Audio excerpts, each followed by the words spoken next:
Hello and welcome to Indus News Live from Islamabad. I am Hira Mustafa and these are the headlines.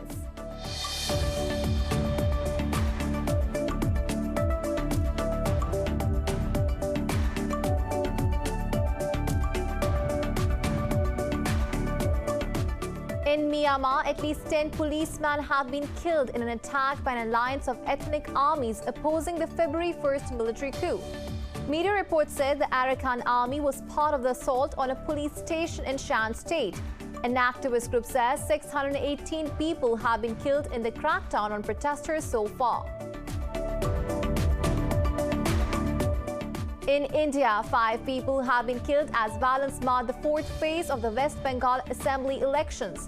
An 18-year-old voter was shot dead by miscreants outside a booth in the Pathan-Tuli region. Meanwhile, security forces killed 4 persons in the Sital-Kuchi area for allegedly attempting to snatch rifles. The International Atomic Energy Agency has indicated that Iran yet again violated the 2015 nuclear deal. Diplomats say while the amount of enriched uranium extracted by Tehran is small, it amounts to a fresh breach. The report comes as Iranian representatives met other signatories in Vienna in a bid to rescue the accord.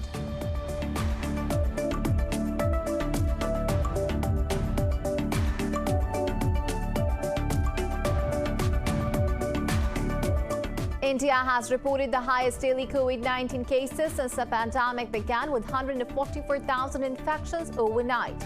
Here in Pakistan, the virus has claimed 100 lives and infected more than 5,000 people in the last 24 hours.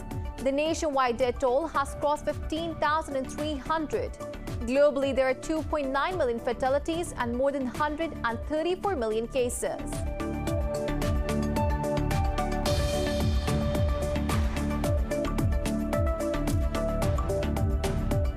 And in cricket, Pakistan will take on South Africa in the first of 4 2020 internationals in Johannesburg today.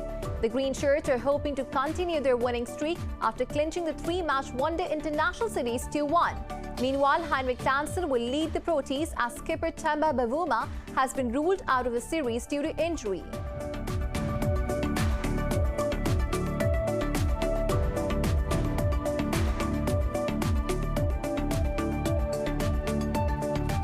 Well, these were the headlines. News in detail coming after the short break. Stay with us.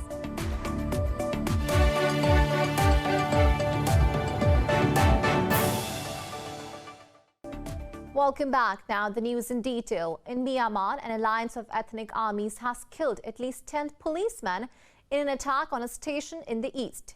Media reports say the Arakan army was part of the assault on the police station in Shan State. Ousted lawmakers have announced plans to form a national unity government with key roles for ethnic leaders. They are holding online talks about joint resistance to the military junta. Meanwhile, 19 people have been sentenced to death for killing an associate of an army captain in a district of Yangon. An activist group says 618 people have been killed in the crackdown on protesters so far. In India, 5 people have been killed as violence marred the fourth phase of the West Bengal Assembly elections. Clashes broke out between activists of the ruling Trinamool Congress and the Bharatiya Janata Party in Cooch Behar district. An 18-year-old voter was allegedly shot dead by miscreants outside a booth in the Pathan-Tuli area. The culprits, who are yet to be identified, managed to flee. Meanwhile, security forces killed 4 persons in the Sital-Kuchi area. Police claim forces opened fire on locals after they attempted to snatch their rifles.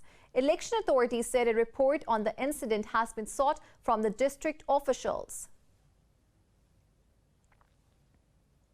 In India, farmers have blocked national expressways in Haryana in a bid to intensify their protest against the 3 agricultural laws.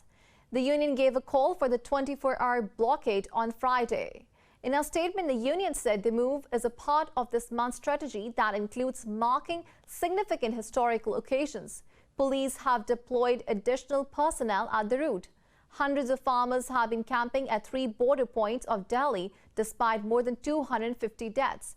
They say the laws enacted by the centre last September will jeopardize their living and must be rolled back. The International Atomic Energy Agency has indicated that Iran yet again violated the 2015 nuclear deal. The report comes as Iranian representatives met other signatories in Vienna in a bid to rescue the accord. Diplomats say while the amount of enriched uranium extracted by Tehran is small, it amounts to a fresh breach. The talks broke Friday with no clear signs of progress, but most representatives involved sounding optimistic about the prospects. France says a positive first week of talks should not be undermined by new Iranian provocations. Foreign Ministry spokesperson Agnes van der Merwe told reporters it is all the more important that Tehran refrain from any further violations. Meanwhile, US and Iranian officials have clashed over what sanctions Washington should lift to resume compliance. A State Department official warned of an impasse if Iran remains adamant that every sanction imposed since 2017 must be lifted. The official said US has seen some signs of Iranian seriousness during the indirect talks, but it wasn't enough. Turkey says the US will send 2 warships to the Black Sea next week and they will remain there till May 4th. This comes amid heightened border tensions between Ukraine and Russia. Commenting on the development, the Pentagon said the military routinely sends warships to the region. Spokesperson John Kirby said it was not anything new. In response, Russia said it is concerned over increased Black Sea naval activity by what it called powers who do not have a coastline in the region. The Deputy Foreign Minister said visits by NATO countries and the length of stay of their warships have increased.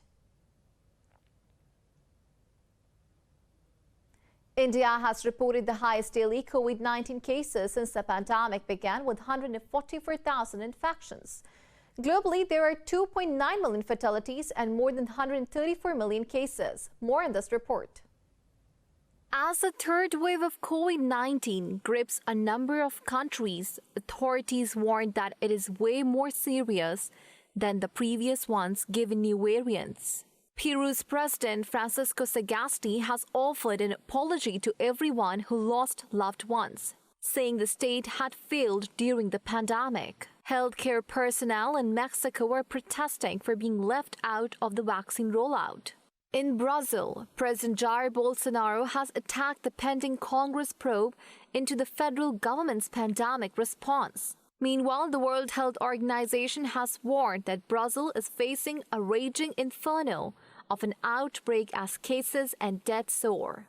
Even by the time you get vaccines into a country, by the time you get them into people and you're getting them to a relatively small proportion of the population, that will have a small effect in limiting the risk to some people. But what you're dealing with here is a raging inferno of an outbreak, and that requires population-level action in the rapid identification, isolation, quarantining, because you have to approach this at that scale to slow this thing down. And as vaccination drives accelerate, so do the problems linked to it. The U.S. Centers for Disease Control says it is aware of several incidents involving adverse reactions to the Johnson & Johnson vaccine in 4 states. Europe's drug regulator also said it is reviewing rare blood clots in 4 people in the U.S. who received the jab. Meanwhile, there remains a shocking imbalance in the global distribution of vaccines. WHO says 1 in 4 people are vaccinated in high-income countries, while only 1 in 500 is inoculated in low-income countries. There remains a shocking imbalance in the global distribution of vaccines. More than 700 million vaccine doses have been administered globally, but over 87% have gone to high-income or upper-middle-income countries, while low-income countries have received just 0.2%. In another distressing news for AstraZeneca, Australia has ordered more alternative vaccines, setting back its vaccination rollout. In Thailand, hospitality workers are fearing for their livelihoods as the country announced more curbs in 40 provinces for 2 weeks. Coronavirus has claimed another 100 lives in Pakistan, while over 5,000 people tested positive in the last 24 hours.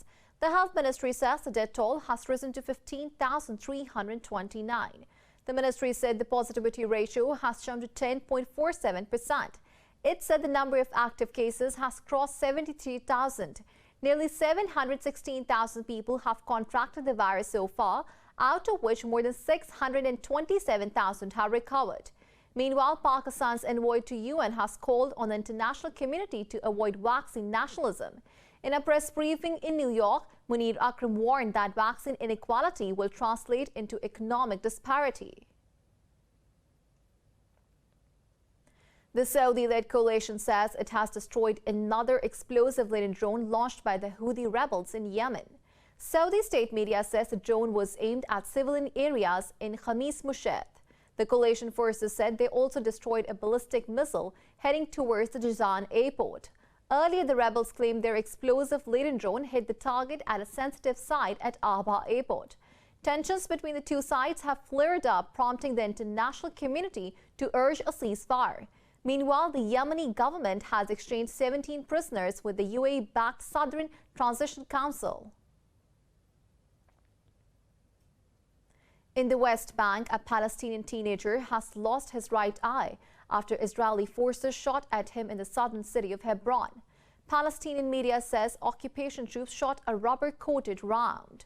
They also fired tear gas and rubber bullets at people protesting against settlements in East Jerusalem. An Israeli lawmaker was injured as police beat him during the demonstration. Ophir Kassif's spokesperson said the demonstration was peaceful and calm until security forces arrived. Meanwhile, Palestine's Hamas group has slammed Israel for rejecting the World Court's investigation into war crimes.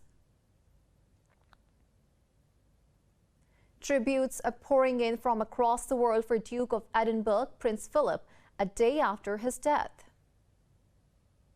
U.S. President Joe Biden said the Duke's legacy will live on in all the charitable endeavors he shaped. Canadian Prime Minister Justin Trudeau called Philip a man of great purpose and conviction. New Zealand's Prime Minister Jacinda Ardern spoke of the Duke of Edinburgh's strong connection to New Zealand. German Chancellor Angela Merkel expressed great sorrow over his demise. French President Emmanuel Macron said Philip lived an exemplary life defined by bravery. Russian President Vladimir Putin wished Queen Elizabeth courage and mental fortitude in the face of an irreparable loss. Pakistan's Prime Minister Imran Khan said the Duke was a wise elder, imbued with the spirit of public service. Australia lowered national flags at the Sydney harbour to pay respects to the prince.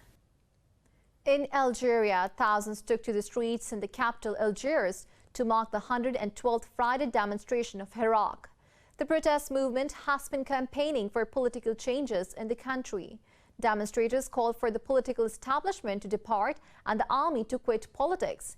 They vowed to keep protesting until Algeria becomes a state of rights and a civil state.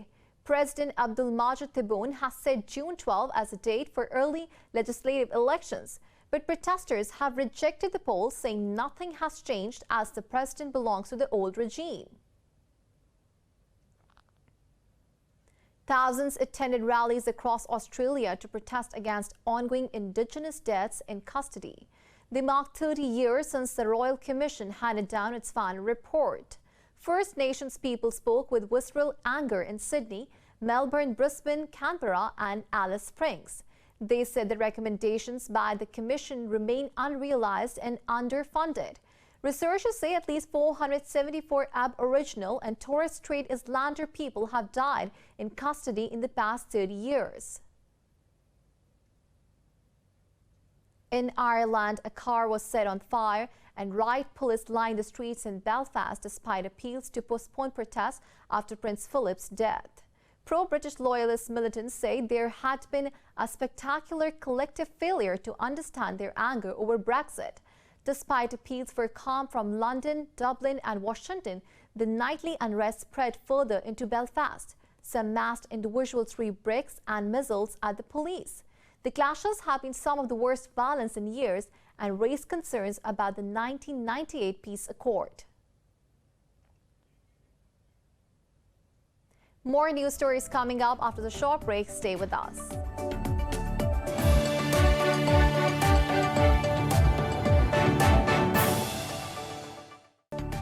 Welcome back. In the U.S., a doctor who performed George Floyd's autopsy last year says he stands by the homicide conclusion. At the murder trial, Dr. Andrew Baker testified he stood by the cause of death he determined last year.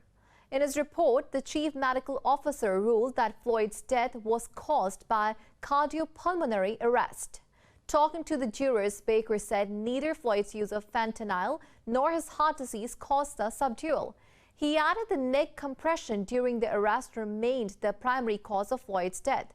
The 19-year police veteran Derek Chauvin has pleaded not guilty to murder and manslaughter charges. So my opinion remains unchanged. It's what I put on the death certificate last June. That's cardiopulmonary arrest complicating law enforcement subdual restraint and neck compression. That was my top line then. It would stay my top line now. And so if we look at the other contributing conditions, those other contributing conditions are not conditions that you consider direct causes. Is that true? They are not direct causes of Mr. Floyd's death. That's true. They're contributing. Rwanda has formally received a report from France detailing the French role in the 1994 genocide. Last month, the French Commission concluded Paris was blinded by its colonial attitude towards Africa. French historians handed over the report to Rwanda's President Paul Kagame in Kigali. Rwandan Foreign Minister Vincent Biruta said the most important thing is that historical truth has been established. Biruta said on the basis of this development, Rwanda and France can build a new relationship. The report said Paris bore serious and overwhelming responsibility for the genocide but absolved France of complicity. U.S. rapper and actor Earl Simmons has died after a heart attack. Media reports said the 50-year-old, who is known by the stage name DMX, suffered a drug overdose. His family says he collapsed at home and was taken to a hospital in New York where he was placed on life support. Darkman X took his moniker from the name of a drum machine used in rap songs.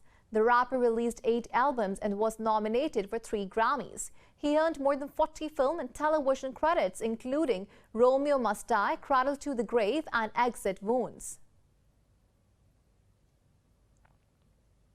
There is hard to find much to rejoice during a pandemic, but an Egyptian artist is spreading joy in Cairo streets by doing a cappella and imitating saxophone sounds. This report has more.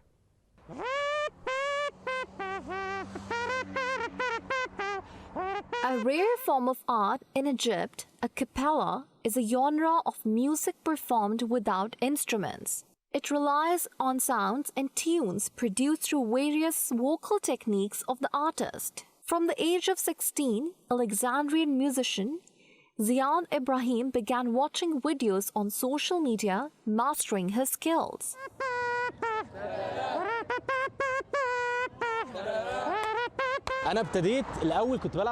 At first, I was playing music in tunnels, in the streets, on the tram, and everywhere that I can simply reach people. I started making music in a very different way, strange to people's ears. It was something odd and controversial. This is very nice. This is very bad. So I tried to be special amongst everyone. The young singer goes by the nickname Dr. Almazika. He performs a cappella in public space around Cairo and Alexandria, where people regularly gather and watch. Its exercises are like singing. Its exercises are vocalized and solfege, just like singing. The main source of the sound is from the stomach, and it is controlled by the throat. I put slight pressure on my throat and release the tune as if I'm singing, but while compressing the tune. So you can only hear the tone. Mostly inspired by American singer Michael Winslow, Ibrahim is chasing uniqueness and individuality. Though Egypt is unfamiliar with Western forms of art, Ibrahim says he wants his country to embrace a cappella.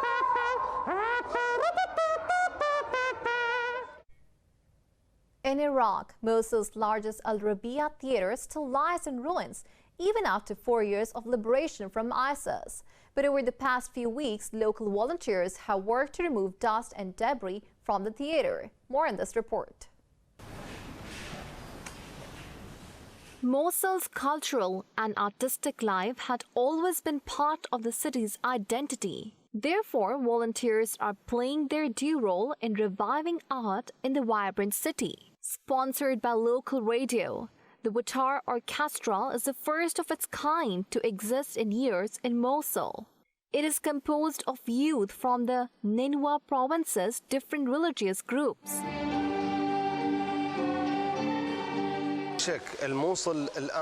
Without a doubt, Mosul nowadays needs, for instance, this stage, this theatre. That is important for the city of Mosul, so that the artistic life, history, and artistic as well as creative identity of Nineveh returns at the present time, after the end of the most dangerous battle of our modern times. It held its first concert titled The Art and Soul of Mosul in front of a packed audience. The orchestra performed a series of traditional and folkloric musical pieces, some of them from Mosul itself.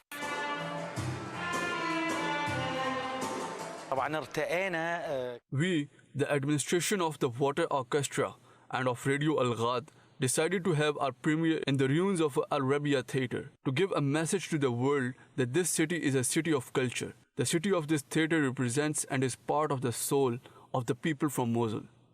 Many who attended Watar Orchestra's performance witnessed an event at a public theatre for the first time in their life. The orchestra now hopes to grow and perform in different parts of the country. Elon Musk's company Neuralink has enabled a monkey to use a computer after a brain chip implantation. Details in this report. Never seen a monkey play a video game? Watch Pager, who uses a joystick to follow a cursor on a screen. Neuralink implanted chips in more than 2,000 electrodes in the monkey's motor cortex that coordinates hand and arm movements. The device records and decodes electrical signals from the brain. The monkey moves the joystick out of habit, even after the scientists have unplugged it. Pager controls the cursor entirely with decoded neural activity. The company intends to expand this technology to help people with neurological disorders and disabilities. In August 2020, it unveiled a pig with a Neuralink chip installed, describing it as a Fitbit in your skull.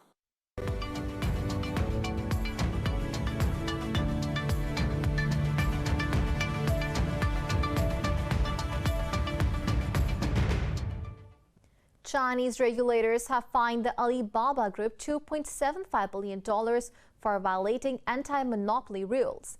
The penalty comes after a 4-month probe and marks the highest ever antitrust fine to be imposed in China. In a notice, the state regulator said the fine constitutes around 4% of Alibaba's 2019 revenues. The SAMR said it has ordered the company to stop illegal activities under China's anti-monopoly law. Meanwhile, Alibaba says it accepts the fine with full sincerity and will ensure its compliance. In a statement, the tech giant pledged to strengthen its operations per law.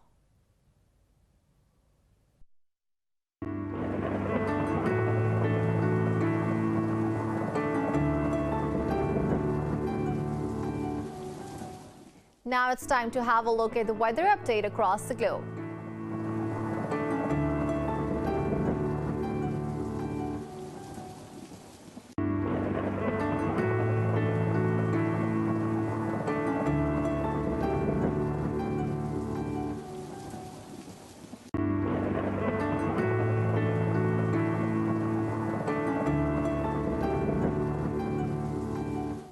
For the latest updates, you can follow us on social media at indus.news.